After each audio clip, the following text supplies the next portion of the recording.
જય શ્રી કૃષ્ણ બધાને, જય જલારામ. કેમ છો બધા? તો બસ જો રાતનો ટાઈમ છે અને હું આવી ગઈ છું ડૉક્ટરની વિઝિટ કરીને. એકચ્યુઅલમાં આજે મને બહુ શરદી અને માથું પણ ભારે ભારે લાગતું હતું ને ગળામાં પણ બહુ બળતરા થતી હતી. તો હજી એ વધે એ પહેલાં હું ડૉક્ટરને બતાવી એવી, કારણ કે ઘરમાં નાના બાળકો હોય, હિયાને પણ એક્ઝામ છે એટલે એ બને એમને મારું ઇન્ફેક્શન લાગે. એટલે હું બટેટા બાફીને ગઈ હતી, કારણ કે આજે મારે ખાલી બટેટા પૌવા જ ગરમ ગરમ ખાવા હતા અને બીજું કંઈ વધારે બનાવી શકું એવી મને હિંમત પણ નહોતી.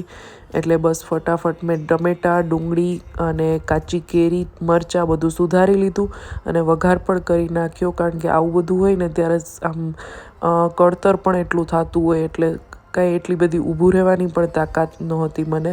એટલે બસ જો બની ગયા છે આપણા બટેટા પૌવા અને બાલાજીની મસ્ત મજાની ભુજિયા સેવ આવે એ, કાચી કેરી, ડુંગળી, સિંગદાણા બધું સુધારી લીધું. તો આવું કંઈક હતું અમારું રાતનું જમવાનું. આવજો.